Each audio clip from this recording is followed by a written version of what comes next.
Hi, it's your coach Joe Lucas, and welcome to your Practice Power Daily Power Minute. Welcome to Monday. Welcome to June 18th. I hope you had a great weekend.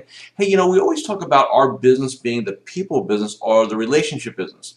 And with that in mind, let's talk a little about the different types of relationships that we encounter as human beings. Basically, there are only two types of relationships. Those that are positive and those that are negative. Those that are engines and that propel you to higher levels of success, and those that are anchors that hold you back. And these can come in situations of client relationships, colleague relationships, personal friends.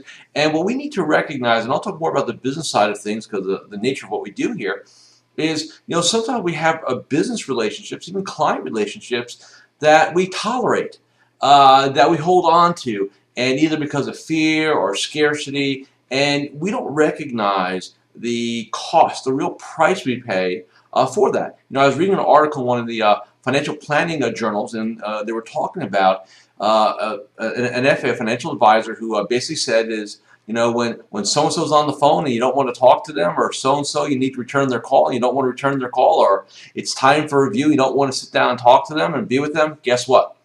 It's time for them to move on. And I've always found, not only myself as a coach when I get rid of some clients, but as my clients who are financial advisors do so, it's very liberating and very empowering to sit there and say to yourself, you know what? You're fired. Or at least we need to reevaluate our relationship. Now look, if you have a client who's misbehaving, my recommendation is always going to be to sit down with them and just tell them that unless their behavior changes, they're going to have to find another financial advisor. Now, two things happen out of that scenario. Both are positive for you. Number one is they leave.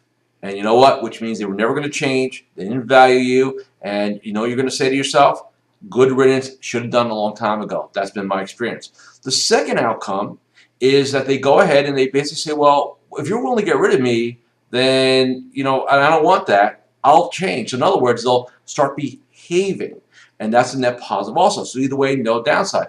You always want to keep a list, and this is what I do too, of those clients that, as you add new ones, you're saying, you know what, in with the new, out with the old and misbehaved. And that's what you need to do. Along those lines, today's brain food is by Jack Canfield, and it talks about, how to eliminate toxic or negative relationships. So have a good read on that. Happy Mondays. Have a great week today, everybody, and I'll see you tomorrow.